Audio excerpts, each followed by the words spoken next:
यह कहानी एक ऐसे लड़के के बारे में है जो कि होता तो है एक नॉर्मल इंसान मगर एक प्रो गेमर जो कि गेम खेलने में कुछ ज्यादा ही एक्सपर्ट होता है, जो कि किसी भी अपोनेंट को आराम से हरा सकता था। मगर एक दिन ऐसा होता है जब वह इस गेम के आखिरी लेवल को कंप्लीट करता है, जिसके बाद उसे एक ऐसा रिवॉर्ड मिलता है जिससे वह अचानक उस गेम में टेलीपोर्ट हो जाता है, वह भी अपने रियल बॉडी के साथ। उसके बाद उसे कई सारी पावर मिलती है और मार्शल आर्ट्स वगैरह। इतना सारा एक्स्ट्रा ऑर्डिनरी पावर मिलने के बाद वह इस वर्ल्ड में क्या क्या तबाही मचाएगा, यही हमें इस सीरीज के माध्यम से बताया जाएगा। सीरीज के स्टार्ट में हमें एक लड़के को दिखाया जाता है जो कि गेम खेलने के लिए रेडी हो रहा था अपने कोल्ड ड्रिंक को पीते हुए। उसने वीआर सेट को पहन लिया होता है और गेम को स्टार्ट कर दिया होता है। इसके बाद वह गेम में काफी खतरनाक एंट्री लेता है, वो भी बैटल ग्राउंड में, जहाँ इस लेवल में उसे काफी जाइंट मॉन्स्टर से फाइट करना था। यह कहने की देरी ही होती है तभी वहाँ पे एक जाइंट मॉन्स्टर आ जाता है जो कि ड्रैगन जैसा दिख रहा था, जो कि हमारे हीरो के सामने आते हुए उसे धमकी देने लगता है कि तुम चाहे कितना भी पावरफुल क्यों ना हो, मगर इस लेवल को कंप्लीट करने में तुम्हें काफी परेशानी होने वाली है, शायद मैं तुम्हें मार भी सकता हूँ। यह कहते ही वह हमारे हीरो के ऊपर एक काफी खतरनाक अटैक कर देता है, जिससे वह हीरो बच तो जाता है मगर वह काउंटर अटैक करते हुए उसकी तरफ दौड़ने लगता है। ड्रैगन भी अपने फायर के गोले से उसके ऊपर अटैक करता है मगर उसका अटैक उसे काफी आसानी से डॉज करता जा रहा था। इधर वह काफी तेज मूवमेंट करते हुए उसके अटैक से बच रहा होता है। फिर उसके बाद हमारा हीरो काफी पावरफुल पंच बना के उस ड्रैगन के ऊपर जोरदार हिट करता है, जिससे वह थोड़ा लड़खड़ा जाता है मगर ड्रैगन काफी ज्यादा गुस्से में होता है। वह फैंग के ऊपर काफी अटैक करने लगता है जिससे वह पीछे गिरता है। इसके बाद ड्रैगन उसके ऊपर लगातार अपने पंचेस की बरसात किए जा रहा होता है। ड्रैगन उसके ऊपर अटैक करते हुए बोल रहा होता है कि मैं आज तुम्हारी चटनी बनाकर मोमोज के साथ खा जाऊंगा, और उसे काफी बुरी तरीके से मारने लगता है। फिर हम रियल वर्ल्ड में हमारे मेन कैरेक्टर को देख पाते हैं जो कि आराम से इस गेम को एंजॉय कर रहा होता है। उसे तो इस बात से कोई फर्क नहीं पड़ रहा होता है कि गेम में आखिरकार क्या हो रहा है, क्योंकि वह एक प्रो प्लेयर जो था अब वह सीरियस हो चुका था गेम खेलने के लिए, जिसमें वह अपने पावर को बढ़ाते हुए प्रेशर बनाने लगता है, जिससे ड्रैगन पीछे हट जाता है। फिर वह अपने एक काफी पावरफुल स्वॉर्ड को समन करता है और फिर वह उस ड्रैगन के ऊपर अटैक कर देता है, और फिर दोनों एक दूसरे से काफी खतरनाक फाइट कर रहे होते हैं। मगर हमारा हीरो छोटा होने के कारण काफी ज्यादा फास्ट मूवमेंट करते हुए उसके ऊपर अटैक पे अटैक किए जा रहा होता है, और आखिरी में हमारा हीरो एक काफी खतरनाक स्वॉर्ड अटैक करता है, जिससे वह मॉन्स्टर उसी समय खत्म हो जाता है। और इस प्रकार हमारे हीरो ने इस लेवल को कंप्लीट कर दिया होता है। इसके बाद उसे कुछ रिवॉर्ड मिलने वाला था, जिसके लिए वो काफी ज्यादा एक्साइटेड लग रहा होता है। वह सोचने लगता है कि मैंने इस बार गेम को कंप्लीट कर दिया, इस बार मुझे क्या रिवॉर्ड मिलेगा। वह उम्मीद करता है कि मुझे काफी पावरफुल वेपन मिले। तभी हमें कई सारे फ्लावर पेटल को दिखाया जाता है जो कि अचानक से एक लड़की में कन्वर्ट हो जाता है, और यही उसका अगला रिवॉर्ड होने वाला था, जिसे देखने के बाद तो ऐसा लग रहा था कि हमारा हीरो उसके ऊपर लट्टू हो चुका है, क्योंकि वह लड़की काफी ज्यादा ही खूबसूरत होती है। मगर ऐसा नहीं है, हमारा हीरो मेरी ही तरह एक सख्त लौंडा है जो कि उस लड़की को एक ही पंच में उसकी चीखें निकाल देता है, जिससे वह गायब हो जाती है। और यह सीन देखने में काफी ज्यादा फनी लग रहा होता है। और आपको यह कैसा लगा कमेंट करके जरूर बताएं। हमारा हीरो काफी ज्यादा परेशान हो गया था, क्योंकि वह उम्मीद किया था कि उसे काफी पावरफुल वेपन मिलेगा, मगर उसे एक लड़की मिल गई, ये उसे उम्मीद नहीं थी, और वह इस गेम के बारे में बुराई करने लगता है। तभी हमें दूसरी तरफ एक क्रिएचर को दिखाया जाता है जो कि हमारे हीरो की बुराई कर रहा होता है और बोलता है कि इस लड़के ने इतनी सुंदर लड़की को रिजेक्ट कर दिया, आखिरकार यह खुद को समझता क्या है एक हीरो, अगर मैं उसकी जगह पे होता तो मैं उसे एक्सेप्ट करके उससे शादी कर लेता। यह सब बोलने के दौरान पीछे से हमारा हीरो उसकी बातें सुन लेता है। अपने पीछे से हमारे हीरो जाओ फैंग को देखकर कुछ ज्यादा ही डर गया होता है। इसके बाद जाओ फैंग उसे पकड़ते हुए काफी बुरी तरीके से झंझोड़ने लगता है और उसे काफी अच्छी तरीके से घुमाते हुए उसे अच्छी तरीके से चेक करने लगता है कि आखिरकार यह क्रिएचर है क्या। और यह सब कहने की देरी ही होती है तभी वह उसे पकड़ के काफी बुरी तरीके से पीटने लगता है और उसे जोर जोर से पकड़ते हुए बोलने लगता है कि मेरा रिवॉर्ड कहाँ है, जल्दी से बताओ कि मेरा रिवॉर्ड किधर गया, नहीं तो मैं तुम्हें मार मार के कीमा बना दूंगा। और तभी वह छोटू मॉन्स्टर चुटकी बजाता है, जिसके कारण जाओ फैंग के रियल वर्ल्ड में कुछ हलचल होने लगता है। उसका घर पूरी तरीके से हिलने लगता है, सारी चीज हवा में उड़ने लगती है। यह सब देखकर वह हैरान हो जाता है कि आखिरकार यह मेरे साथ क्या हो रहा है, और तभी वह उस गेम के अंदर टेलीपोर्ट हो जाता है। इसके बाद हमें गेम के अंदर का सीन दिखाया जाता है जहाँ कई सारे जोकर्स मिलकर एक लड़की को परेशान कर रहे होते हैं, और यह वही लड़की होती है जिसको हमारे मेन कैरेक्टर ने मारकर चीखें निकाल दी होती है। तभी एक जोकर उस लड़की से बोलने लगता है कि तुम काफी खूबसूरत हो, आज मैं तुम्हें काफी खुश कर दूंगा और तुम्हें मेरे साथ चलना होगा, जिससे वह लड़की रोने लगती है और अपने मास्टर जाओयान को बुलाने लगती है। जिसको सुनने के बाद वह जोकर बोलने लगता है कि तुम किसको बुला रही हो, मैं तुम्हारे सामने तो हूँ, तुम मेरे साथ चलो, मैं तुम्हारी अच्छी ख्याल रखूंगा। और इसे उसे काफी बुरी तरीके से छेड़ने लगता है। तभी उन सब के ऊपर से एक पोर्टल खुलता है जिसमें से हमारा हीरो जाओ फैंग बाहर निकलता है और उसी जोकर के ऊपर गिरता है, जिससे उस जोकर की तो हालत खराब हो गई होती है। जाओ फैंग काफी ऊंचाई से गिरा होता है। वह सोचने लगता है कि मैं इतना ऊंचाई से गिरा हूँ मगर फिर भी मुझे चोट नहीं लगा, क्योंकि ऐसा इसलिए हुआ क्योंकि नीचे वह जोकर दबा हुआ जिसकी हालत खराब हो रही होती है। वह लड़की जाओ फैंग को जिंदा देखकर उसे जाओ यान कह के पुकारने लगती है और बोलती है कि आप ठीक है, क्योंकि सिस्टम ने हमारे हीरो को जाओ यान नामक लड़के के बॉडी में टेलीपोर्ट कर दिया होता है, क्योंकि वह तुरंत ही मारा गया था। इसीलिए सिस्टम ने उसे इसी ही बॉडी में ट्रांसफर कर दिया और इसके बाद से हम अपने हीरो को जाओ यान कह के पुकारेंगे। जाओ यान को जिंदा देखकर वह लड़की काफी खुश होती है, पर तभी एक जोकर उस लड़की को डराने लगता है और उसे किस करने की कोशिश करने लगता है, जिसे देखने के बाद हमारा हीरो जाओ यान गुस्से में अपने हाथों में थूक को लगाते हुए उस लड़के को एक काफी जोरदार चमाटा मारता है और बोलने लगता है कि तुम्हारी हिम्मत कैसे हुई मेरे रिवॉर्ड को छूने की। भले ही मैं इसे एक्सेप्ट नहीं कर रहा मगर मैं इसे लेकर सिस्टम को वापस दे दूंगा और नया रिवॉर्ड मांगूंगा। इसके बाद वह गिरा हुआ जोकर जैसे ही खड़ा होने की कोशिश करता है मगर गुस्से में हमारा जाओ यान उसके बम पे एक लात मारता है और उसे नीचे गिरा देता है, जिससे उसके चीखें निकल जाती है। इसके बाद जाओ यान उन दोनों को धमकी देने लगता है कि अगर तुमने मेरे रिवॉर्ड को दोबारा छूने की कोशिश की तो मैं तुम्हारा कीमा बना दूंगा। इन दोनों जोकरों को समझ में नहीं आ रहा होता है कि आखिरकार जाओ यान किस रिवॉर्ड के बारे में बात कर रहा है, उसे तो इसके बारे में कुछ भी मालूम नहीं। यह दोनों आपस में बात करने लगते हैं कि हमने तो इसे कुछ समय पहले मार दिया था तो आखिरकार यह जिंदा कैसे बच गया, और वह जाओ यान को मारने के लिए अपने स्वॉर्ड को बाहर निकालता है। इन दोनों को रेडी होता हुआ देख हमारा हीरो जाओ यान भी उसे फाइट करने के लिए रेडी हो जाता है और अपने गोरिल्ला पोज में भी आ जाता है और वह काफी कूल अंदाज में लुक देते हुए उस मोटे के ऊपर अटैक कर देता है, मगर उसका पंच काफी ज्यादा कमजोर निकलता है जो कि उस मोटे को हिला भी नहीं पाता। यह देखने के बाद जाओ यान सोचने लगता है कि आखिरकार यह मोटू किस चीज से बना है जो कि मेरे पंच का इसके ऊपर कोई असर नहीं हो रहा। अब मैं क्या करूं, यह तो मेरा कीमा बना देगा। इसके बाद वह मोटू अपने पेट के प्रेशर से ही उसे पीछे कर देता है, पर हमारा जाओ यान फिर भी नहीं रुकता और उस मोटे के ऊपर अटैक पे अटैक किया जा रहा होता है। जाओ यान मोटू के ऊपर नीचे से लेकर ऊपर तक चारों तरफ उसके ऊपर काफी सारे पंचेस की बरसात करने लगता है, मगर उस मोटे को इस अटैक से बाल भी बाका नहीं होता और उसे लगता है कि शायद यह मेरी मसाज कर रहा है। जाओ यान उस मोटे को अच्छी तरीके से मसाज देने के बाद पोज देने लगता है और बोलता है कि मोटे भाई साहब आपका मसाज कंप्लीट हुआ, और वह इन दोनों की तरफ फाट कर देता है, जो फाट इतना ज्यादा जहरीला होता है कि पीछे वाला बंदा उसी समय बेहोश हो जाता है, मगर वह मोटू को तो कुछ ज्यादा ही पसंद आ जाता है। वह इसे सूंघने के बाद काफी अच्छा महसूस करने लगता है और बोलता है कि कितना अच्छा फाट है।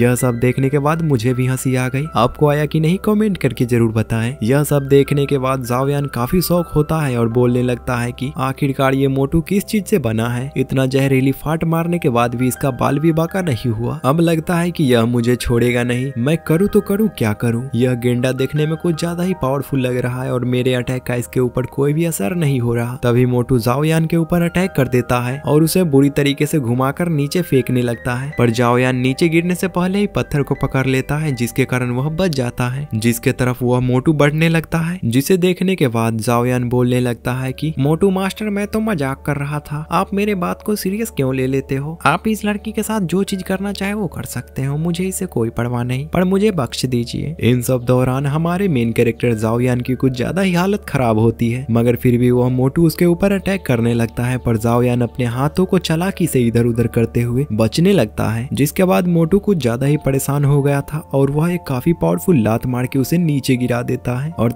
तभी एक पावरफुल गोल्डन लाइट जाओ यान के ऊपर पड़ने लगता है, जो कि जाओ यान को नीचे गिरने से रोक देता है। और यह गोल्डन लाइट किसी और ने नहीं बल्कि उसी क्रिएचर ने किया था। इस लाइट के पड़ने से जाओ यान की पावर पहले से बढ़ गई होती है। यह सब देखने के बाद ऊपर से दोनों जोकर उस लड़की को पकड़ते हुए बोलने लगते हैं कि आखिरकार यह क्या हो रहा है और उस लड़की को छेड़ने लगते हैं। फिर हमें दूसरी तरफ दिखाया जाता है जहाँ जाओ यान उस पहाड़ी से गिरने के बाद भी बच गया होता है और खुद को सही सलामत देखने के बाद काफी खुश होने लगता है और खुशी के मारे वह गाना गाने लगता है। तभी वहाँ पे वो छोटू मॉन्स्टर भी गाना गाते हुए आ जाता है, जो कि जाओ यान को बोल रहा होता है कि तुम्हारी पावर पहले से काफी बढ़ चुकी है, इसीलिए तुम अपने पावर का डैशबोर्ड देख सकते हो जिसमें तुम्हारी कितनी प्रोग्रेस हुई है यह तुम देख सकते हो। छोटू मॉन्स्टर को अपने सामने देखकर जाओ यान काफी ज्यादा गुस्से में आ जाता है, क्योंकि इस मॉन्स्टर ने जाओ यान को इसी वर्ल्ड में फंसा दिया होता है और उसे पकड़ के बोलने लगता है कि आखिरकार तुमने मुझे इस वर्ल्ड में क्यों टेलीपोर्ट कर दिया, मुझे जल्दी से अपने घर जाने दो नहीं तो मैं तुम्हें बहुत मार मारूंगा। और उसका गला दबाने लगता है और उसे बार बार अपने घर भेजने के लिए बोलने लगता है, जिस पर वो छोटू मॉन्स्टर बोलता है कि अरे तुम मुझे छोड़ोगे तभी तो मैं तुम्हें घर जाने का रास्ता बताऊंगा। इसके बाद जाओयान उसे छोड़ देता है। तो छोटू मॉन्स्टर कुछ मंत्र पढ़ने लगता है। मंत्र पढ़ने के दौरान जाओयान को काफी ज्यादा गुस्सा आने लगता है, जिसके कारण वह उसके सर पे एक टपली मार देता है और उस मॉन्स्टर को बोलता है कि यह मंत्र पढ़ना बंद करो, तुम सीधे सीधे गेट खोलो। इसके बाद वह मॉन्स्टर नॉर्मल वाला ही जादू करके एक पोर्टल खोल देता है, जिसके बाद जाओयान उसके अंदर काफी कूल अंदाज में जाने लगता है। पर तभी दूसरी तरफ से उस लड़की की आवाज सुनाई देती है, जिसे वह दोनों मिलकर पकड़ लेते हैं और उसे परेशान करने लगते हैं, जिससे वह लड़की जोर जोर से जाओयान को बुलाने लगती है। यह देखने के बाद वह छोटू मॉन्स्टर बोलने लगता है कि तुम्हारे पास दो रास्ते हैं, या तो तुम उस लड़की को बचा लो या तुम अपने घर चले जाओ, क्योंकि यह पोर्टल कुछ समय तक ही ओपन रहेगा। पर हमारा जाओयान काफी बड़ा सख्त लौंडा था, इसीलिए वह इसके बातों को इनकार करते हुए वह अपने वर्ल्ड में जाने के लिए रेडी हो जाता है। और तभी वह रुक जाता है और मॉन्स्टर को बोलने लगता है कि तुम्हें क्या लगता है मैं उस लड़की को बचाने जाऊंगा? कभी भी नहीं, ऐसा कभी नहीं होगा। फिर हम दूसरी तरफ उस लड़की को देख पाते हैं, जिनको वे दोनों जोकर मिलकर काफी परेशान करने लगते हैं और उसके साथ छेड़खानी करने लगते हैं, जिससे वह लड़की चिल्लाकर जाओयान को बुलाने लगती है। इधर वह छोटू मॉन्स्टर इतना ज्यादा दरिंदगी देखकर वह अपने आंखों को बंद कर लेता है और बोलता है कि मैं इतना गलत काम अपने आंखों से नहीं देख सकता। पर तभी एक जोकर जैसे ही उस लड़की को किस करने वाला होता है, तभी जाओयान लाइट की स्पीड से आते हुए उस जोकर के मुंह को पकड़ते हुए नीचे जमीन में धंसा देता है, जिसे देखने के बाद वह लड़की खुश हो जाती है और उसके पास चली जाती है। दूसरी तरफ हम उस मोटे बंदे को देखते हैं, जो कि बोलने लगता है तुम्हारी इतनी हिम्मत जो कि तुम हमारे रास्ते में फिर से आ गए, इस बार तो मैं तुम्हें छोड़ूंगा नहीं। और उसके ऊपर अपने स्वॉर्ड से अटैक करता है, जिस अटैक से जाओयान बचते हुए उसके पेट पे एक काफी पावरफुल पंच मारता है। मगर यह पावरफुल पंच इतना इनफ नहीं होता है जो कि उस मोटू को फिर से हिला सके। वह मोटू गुस्से में बोलने लगता है कि तुम्हें क्या लगा तुम इतने छोटे मोटे अटैक से तुम मेरा बाल भी बांका कर पाओगे, और उसे एक काफी पावरफुल लात मारकर पीछे गिराने ही वाला होता है। तभी छोटू मॉन्स्टर एक गिफ्ट बॉक्स को बाहर निकालता है, जिससे कुछ टेक्निक्स निकलकर जाओयान के बॉडी में एब्जॉर्ब हो जाता है, जिसके कारण उसका बॉडी पहले से अपग्रेड हो चुका था और उसके बॉडी पे एक आर्मर ऐड हो चुका था और साथ ही उसे एक पावरफुल स्वॉर्ड मिलता है, जिससे वह अब काफी ज्यादा पावरफुल हो गया था। पर वह मोटू जाओयान के ऊपर दौड़ते हुए काफी पावरफुल अटैक करता है, जिसके अटैक को जाओयान डॉज करने की कोशिश करता है, मगर वह डर चुका था, इसीलिए वह अपने हाथ को आगे कर देता है। पर जैसे ही मोटू उसके ऊपर अटैक करता है, उसके सामने एक सील बन जाती है और जाओयान बच चुका था। जाओयान को इतना ज्यादा पावरफुल सील यूज करता हुआ देखकर वह मोटू सोचने लगता है कि इतना कमजोर लड़का इतना ज्यादा पावरफुल सील को कैसे यूज कर सकता है, मैंने तो इसे मारकर नीचे फेंक दिया था, इतने समय में यह इतना ज्यादा पावरफुल कैसे हो गया। अपने सामने इतने पावरफुल सील को देखकर जाओयान भी हैरान होता है कि आखिरकार यह कैसे हो सकता है। तभी दूसरी तरफ से छोटू मॉन्स्टर बोलने लगता है कि देखा मेरी पावर का कमाल, मैंने तुम्हें एक शील्ड दिया है जिसकी मदद से तुम किसी भी पावरफुल अटैक को झेल पाओगे, अब तुम जल्दी से अपने फुल पावर का यूज करते हुए उसके ऊपर अटैक करो। यह बात सुनने के बाद जाओयान भी ऐसा ही करता है और वह अपने पावर को गैदर करते हुए एक काफी पावरफुल अटैक उन दोनों जोकर के ऊपर करता है, जिससे वह दोनों जोकर चांद के पार चले जाते हैं चिल्लाते हुए। उन दोनों को चांद के पार भेजने के बाद जाओयान उसी अंदाज में खड़ा होता है जिस अंदाज में उसने अटैक किया था, और वह सोचने लगता है कि मैं तो काफी ज्यादा पावरफुल हो गया हूँ और मैं किसी को भी आसानी से मार सकता हूँ। इसके बाद वहाँ पे छोटू मास्टर आते हुए बोलने लगता है कि तुम भूलो मत, मैंने ये तुम्हें सारी पावर दी और तुम्हें अगर इस पावर को और भी ज्यादा बढ़ाना है तो मैं तुम्हें एक बुक दे रहा हूँ, और बोलता है कि इस बुक को टच करते ही तुम्हारी पावर पहले से ज्यादा बढ़ जाएगी। जाओयान सोचने लगता है कि क्या यह सच में हो सकता है। तभी जाओयान कुछ ज्यादा ही एक्साइटेड होता है और उस बुक के ऊपर टच कर देता है, जिसके कारण एक गोल्डन लाइट निकलती है और उसका पावर बढ़ जाता है, और उसका पावर इस बार 400% ज्यादा बढ़ चुका था। जाओयान खुद को इतना ज्यादा पावरफुल होने के बाद सोचने लगता है कि मैं काफी पावरफुल हो चुका हूँ, अब मैं किसी को भी आसानी से हरा सकता हूँ और मैं इस दुनिया के काफी सारे मॉन्स्टर को भी मार दूंगा और इस दुनिया को अच्छी तरीके से देखूंगा। तभी पीछे से वही लड़की आते हुए जाओयान के गले लग जाती है और रोते हुए जाओयान को बोलने लगती है कि आप कहाँ थे, आपको मैं दोबारा जिंदा देखकर काफी खुश हूँ, अगर आप मर जाते तो आपके बिना मेरा क्या होता। तभी जाओयान उस मॉन्स्टर से पूछने लगता है कि आखिरकार यह लड़की कौन है और मेरे गले क्यों लग रही है, मुझे इससे बचाओ। तो मॉन्स्टर बताने लगता है कि तुम्हें जिस लड़के के बॉडी में टेलीपोर्ट किया गया है वह इस लड़के की फैमिली मेंबर है या फिर सिस्टर भी हो सकती है, क्योंकि इसका भी नाम जाओ मू है जो कि इस लड़के के नाम से पूरा मेल खाता है, यानी कि यह तुम्हारी बहन ही होगी। इसके बाद जाओयान पूछने लगता है कि मुझे इसके बारे में अच्छी तरीके से बताओ। इसके बाद जाओयान को इस लड़के की यादें आने लगती है, जिसमें हमें दो बच्चे को खेलते हुए दिखाया जाता है, जिसमें हमारा हीरो जाओयान और दूसरी जाओ मू होती है, जो कि दोनों पकड़म पकड़ाई खेल रहे होते हैं, जिसके फैमिली एल्डर बूढ़े हो गए होते हैं और काफी कम कमजोर भी। फिर हमें कुछ टाइम बाद का सीन दिखाया जाता है जहाँ इस एल्डर बूढ़े को किसी बंदे ने मार दिया होता है और अपने आप को इस फैमिली का न्यू हेड घोषित कर देता है। यह सब नजारा देखने के बाद लिटिल जाओयान वहाँ से भाग चुका था। फिर हमें प्रेजेंट का सीन दिखाया जाता है जहाँ सब मेमोरी उसके दिमाग में आ रही होती है, जिसके कारण जाओयान का दिमाग खराब हो गया होता है। यह सब होने के बाद जाओयान के सामने एक पावर वाली स्क्रीन शो होती है जिसमें SSS रैंक शो कर रहा होता है, जिसको टच करने पर उसकी पावर पहले से कई गुना अधिक बढ़ जाएगी। फिर इसके बाद मॉन्स्टर उसे बताने लगता है कि अगर तुमने इसको टच किया तो तुम इस वर्ल्ड में फंस जाओगे।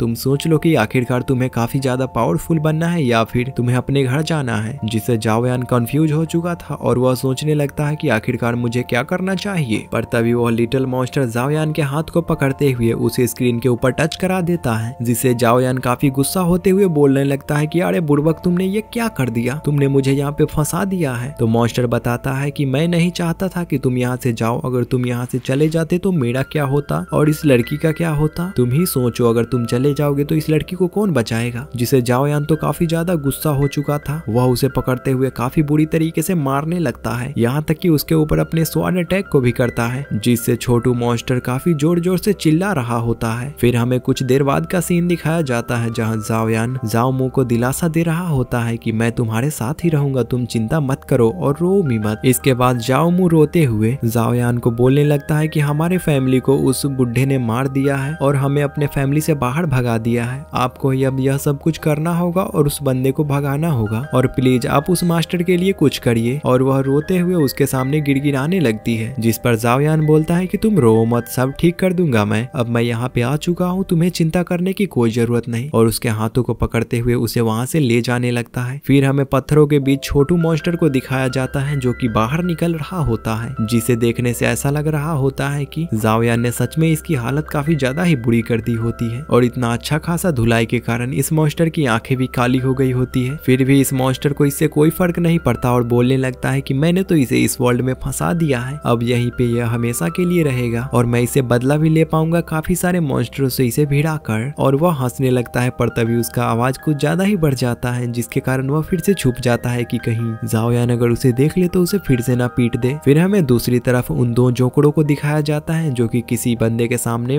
बैठकर माफी मांग रहा होता है और बोलता है कि हमें माफ कर दीजिए, हमसे काफी बड़ी गलती हो गई, हमें एक और चांस दीजिए, उस लड़के को पकड़ के ले आएंगे और साथ ही उस लड़की को भी। और इसी सीन के साथ यह एपिसोड एंड होता है। सो गाइज, आपको यह सीरीज कैसी लगी कमेंट करके जरूर बताएं। अगर अच्छी लगी हो तो वीडियो को लाइक और जल्दी से सब्सक्राइब करना ना भूलें। और जैसे इस वीडियो पे 100 लाइक कंप्लीट होते हैं हम इसका नेक्स्ट एपिसोड अपलोड कर देंगे। तो मिलते हैं किसी न्यू वीडियो में, तब तक के लिए बाय।